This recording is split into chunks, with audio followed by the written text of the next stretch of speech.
Welcome to the Brooklyn Historical Society, where the vibrant history of Brooklyn is made tangible, meaningful, and relevant today. These videos feature inspirational highlights and excerpts from our teaching and learning resources. To find more exciting content, visit us at www.brooklynhistory.org. This is the third video in a three-part series exploring Brooklyn Historical Society's project Muslims in Brooklyn. This project provides opportunities to hear Muslims tell their stories in all their complexity and nuance, connecting the personal with historical events, and encouraging Muslim and non-Muslim listeners to understand how these stories are part of the shared national heritage of a multi-ethnic, multiracial democracy. For access to all of BHS's oral history collections, including the full Muslims in Brooklyn collection, visit our oral history portal at oralhistory.brooklynhistory.org. This video introduces the recently launched Muslims in Brooklyn website, muslims.brooklynhistory.org, which offers an alternative approach to listening to oral histories. Thematically organized audio clips, lesson plans, and additional resources are available at muslims.brooklynhistory.org. For at least a half century, Muslims have been involved in political organizing in Brooklyn. Their activism ranges from the role of African American Muslim communities in challenging police brutality during the Civil Rights Movement to the movement to challenge police surveillance in the post-9/11 era. These are fundamentally stories of struggle, including setbacks as well as triumphs, and provide new evidence about the tactics, organizing, and philosophies of activism across generations. African American Muslims were actively engaged during the many decades of the civil rights and Black Power movements. Representing a diversity of spiritual and political approaches, these movements confronted social injustice within local communities and on a national scale. The Nation of Islam-affiliated Muhammad Mosque No. 7C was founded in the early 1960s in Bedford-Stuyvesant. Its affiliation changed in the following decades, and it was later renamed Masjid Abdul Musi Khalifa. Masjid Khalifa and other local African American mosques promoted community self-determination and autonomy through an established network of institutions including schools, local businesses, and crime prevention groups. In the wake of the September 11, 2001 terror attacks, many Muslim Americans were unjustly targeted by law enforcement. The number of indiscriminate arrests and deportations rose sharply in communities where people appeared to be Muslim or had Muslim names. Residents of affected Brooklyn neighborhoods banded together to help neighbors understand their rights and locate missing family members.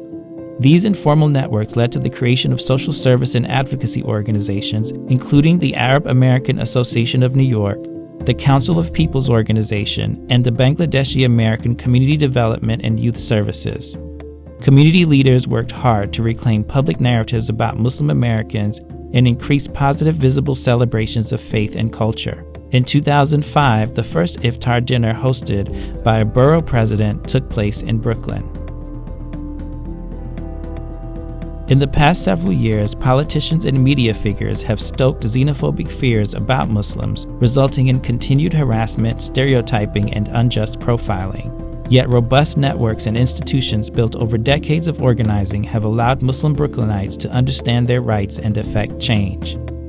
After an Associated Press report revealed widespread NYPD surveillance of Muslim communities, affected Brooklyn residents filed a class action lawsuit and won, strengthening legal protection to prevent future abuses. In 2017, in response to a presidential executive order that barred entry to people from 7 Muslim-majority nations, Yemeni bodega owners organized a citywide strike in a rally attended by thousands. The oral history interviews that were collected from members of Brooklyn's Muslim communities in 2018 and 2019 as part of the Muslims in Brooklyn project highlight different experiences with activism and what it means to be part of a community. Shahana Hanif was raised in Kensington's Bangladeshi community and was involved in intersectional activism and community organizing during her time at Brooklyn College. As an activist and organizer, Hanif worked as the Director of Organizing and Community Engagement for New York City Council member Brad Lander. In her oral history, Hanif talks about her experiences engaging the community in discussions about public spaces and women's rights.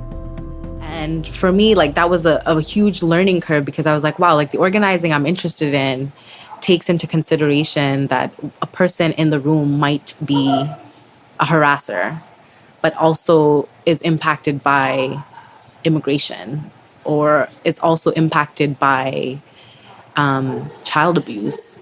Like, how do I hold these nuances and do the work I want to do for my neighborhood, for myself?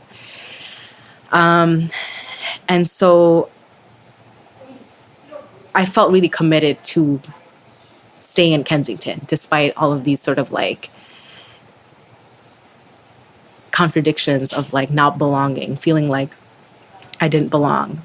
And then the other piece of outreach was realizing that it was hard to reach the younger folks and women. And that is still a battle for me right now, where I'm like, if we invest in more public spaces or, centers, community centers, it'll really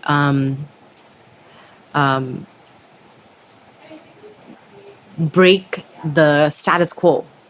And it might be messy. It will be messy, but it's necessary. Linda Sarsour was the former executive director of the Arab American Association of New York, where she was active in a number of progressive causes, particularly the defense of Arab American and African American communities. In 2017, Sarsour co-chaired the Women's March, which drew millions of participants. In her oral history interview with BHS, Sarsour highlights how she got involved with activism and serving her community following 9/11. So in those moments, the community that I grew up in, you don't really say no to people in your community, and not anybody that's related to you, and nor someone that's very dear to your family. And so I showed up at the Arab American Association of New York just a few months after 9/11. And there was when I discovered that my country and all the things that I learned about historically were actually the present. And I felt so naive, knowing that this wasn't just happening to my community, and then my horizons got broadened. And so I literally pivoted to all these things that I had to learn so quickly to help my people. Certified interpretation, so I became a certified interpreter, both Arabic interpreter, but specifically around medical interpretation, mental health services, doing counseling services. Mohammed Razvi founded the Council of People's Organization after the September 11, 2001 terrorist attacks, an organization through which he worked to provide support to Muslim and immigrant communities. This clip from Razvi's oral history explores how his organization is working to teach community members how to help other members in need. Until today, I'm holding free legal clinics and immigration services.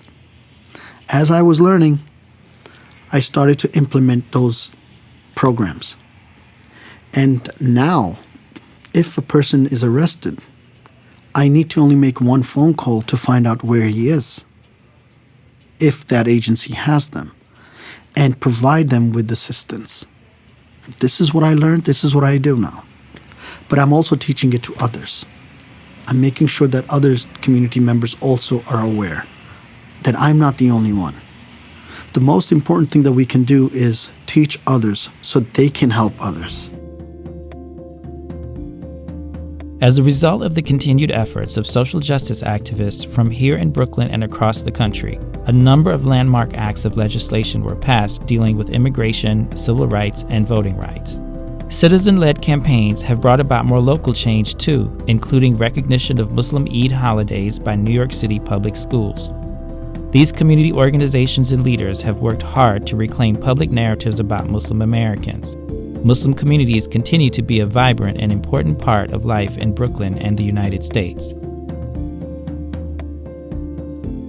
To continue exploring the roles of community and activism for Muslims in Brooklyn and to find ideas about how to teach and learn from our oral history collection, visit our Muslims in Brooklyn website at muslims.brooklynhistory.org.